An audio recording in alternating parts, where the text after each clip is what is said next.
Hello, my name is Johnny, and I am in long-term recovery for dual diagnosis. Hi, John. Hi, everybody. Tina invited me to come out, and I want to first of all just give thanks to all my elder peers, my leaders, the people, my mentors that I've looked up to since I've been in recovery, working in this field. Sherry, Scott, Herb, Marcia, Tina, and all of you that's here tonight. To be dual diagnosed, I thought was like the worst thing that could ever happen to me, but it turns out to be the best thing that could have ever happened to me, because I realized that it's a gift. It's not a curse, it's a gift now. And being able to use it to help others that suffer from this disease is really truly a blessing. It's been an honor in my journey, in my recovery. I'm only going to talk about 4 different things here briefly.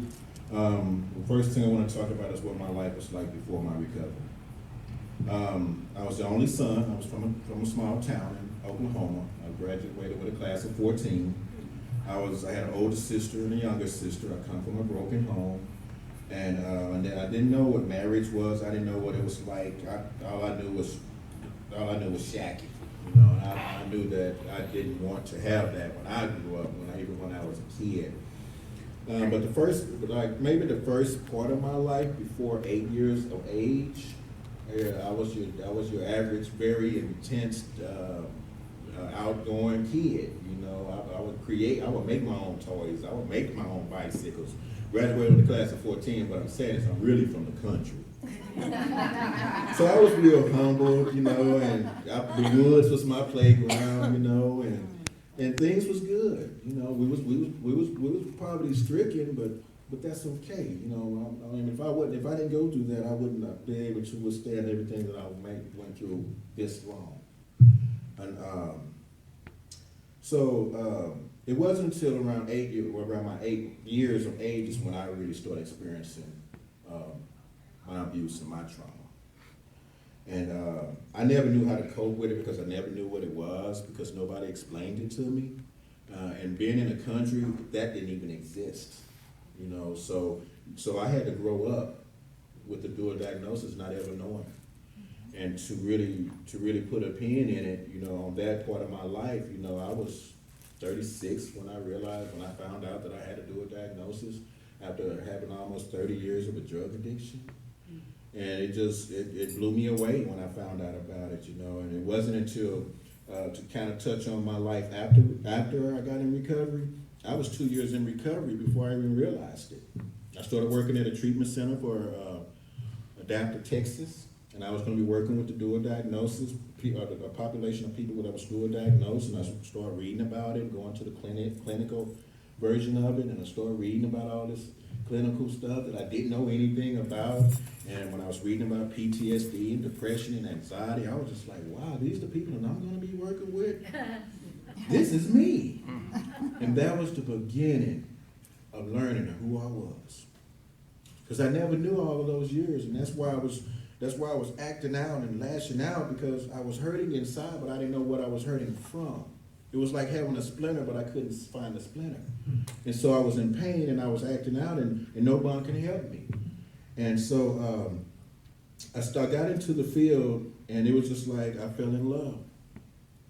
But I truly fell in love. And when I started exploring myself, I realized that there's a whole universe in me that I never knew anything about. And so since I've been in my life now, it's all about exploring. That's all I do is explore from one day to the next.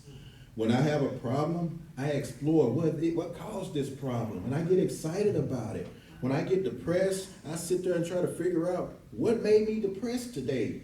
And when they say one day at a time, I'm real careful with that.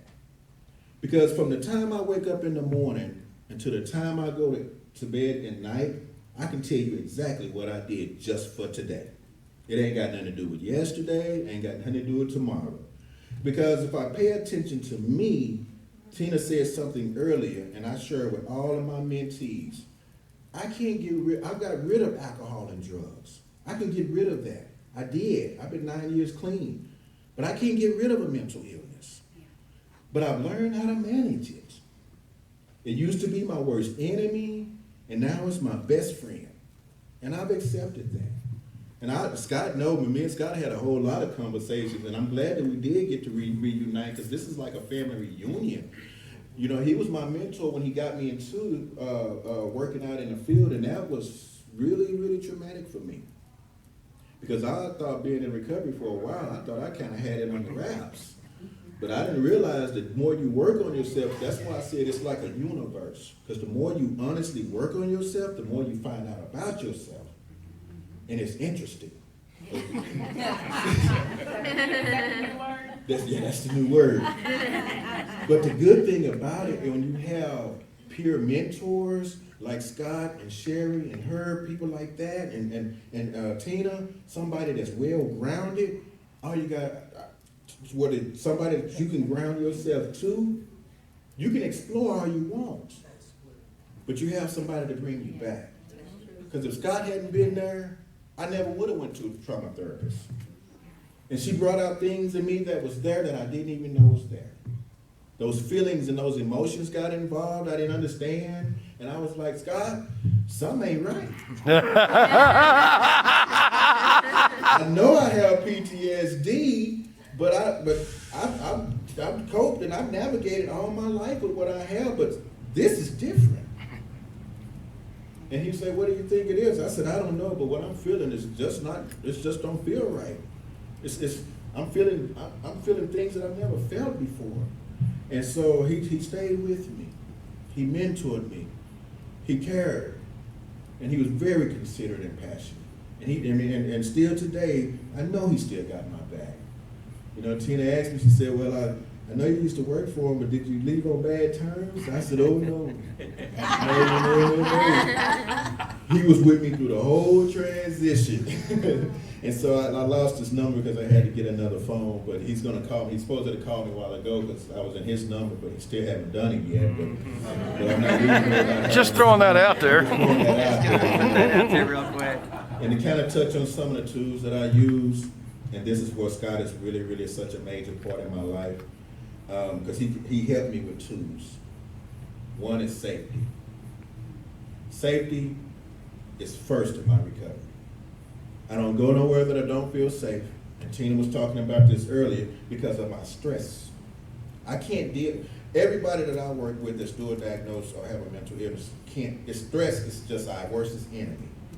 So if I'm around people that curse a lot, I got to make sure that I have some way to, hold on, can I get back with you in a minute? I got to make a phone call. I don't have to call anybody, but say I got to reground myself. I got to break away from it, because one thing that I've learned about me is when stress, it don't just hit you, just like depression don't just hit me. Over a period of time, it builds, and by the time I catch it, I'm already in the depression state. So I have to watch my stresses very carefully, and if I watch that, I can manage that depression. I can manage that anxiety. I can manage that sleep insomnia. I was just diagnosed with sleep insomnia, and I was just diagnosed as a diabetic. I never took medications. I pretty much white knuckled it, and now I'm on medications for the first time in my life, and it's really cool because I have to practice what I preach. So everything that happened to me, I incorporated as a tool to share with somebody else. And right now, being at Parkland, Scott, I think I had got up to a caseload of 150 people. Nobody could have told me 9 years ago that my recovery would have brought me this far as a peer. And that's why I advocate for peers, because if we recognize what we have, we can do something about it. But if we ignore it, it's going to do something about it to us. And so I work at the psych ward at Parkland, and I work at 8 North Psych Ward in Parkland, but I also work in a regular ED. And I still work with people that's suicidal, homicidal, OD, drug addiction. I mean, you name it, I'm working with all of it. But being able to be flexible like that and help so many people with so many different diagnoses just let me know how powerful my diagnoses really are.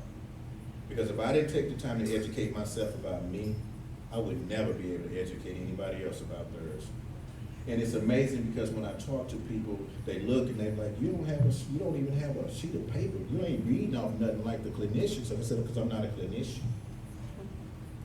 And I learned at Transcare and I learned at Green Oaks one valuable lesson, that when I'm trying to reach somebody, I gotta speak from my heart.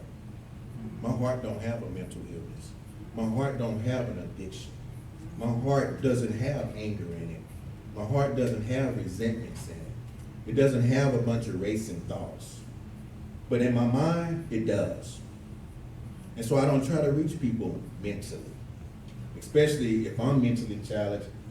Because if you're talking to me and you're not talking to me in a language that I understand, you're gonna miss me. And that's why the trainings is so good. I just finished a peer-to-peer just last fall. Yeah, last fall. I just finished a peer-to-peer. Even a peer-to-peer for MAMI took me to another level in my recovery. And it's a beautiful thing to be able to be up here tonight and share my experience, strength, and hope. And I want to thank you, Tina, for inviting me. And I want to thank you, Sherry and Scott and Herb, all of you for being here tonight and supporting me for all these times that y'all, all these years y'all been knowing me. I really appreciate y'all. Thank y'all for letting me share. All right, Johnny.